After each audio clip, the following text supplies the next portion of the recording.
About 1 in 10 people in Germany cite blindness as their greatest health concern.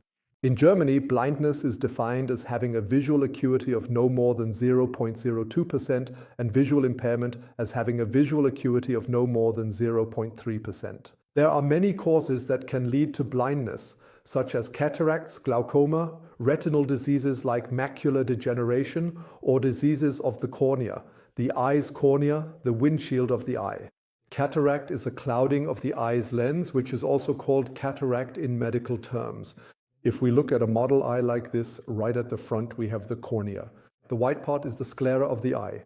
The red parts are the muscles that can move the eye, usually in coordination with the other eye, so that no double vision occurs. If we now remove the sclera in the model, we can see the choroid here. If I remove the choroid, you can observe right here, right behind the iris. The iris is part of the choroid and gives the eye its color. The lens, which can become cloudy over the course of life, and behind the lens is the vitreous body, which in young people has a certain structure, but in older people detaches and becomes more liquid. And at the very back of the eye is the retina, again with blood vessels, with veins and arteries. And between the eye and the brain, you can see the optic nerve. With cataracts, the lens becomes cloudy, and this cloudiness can be treated very well with microsurgery.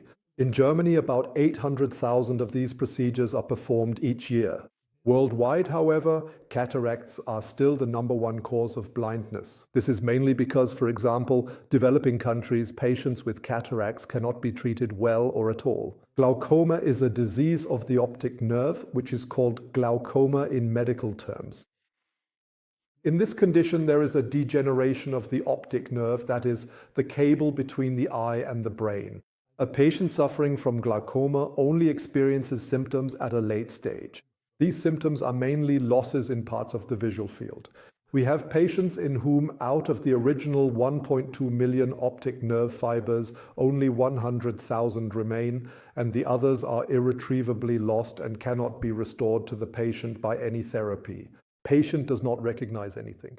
So it is important to visit an ophthalmologist early on. We generally recommend every 2 to 3 years, starting at the age of 40, to have the optic nerve examined and to assess the main risk factor, which is elevated intraocular pressure, a factor in over 80% of patients.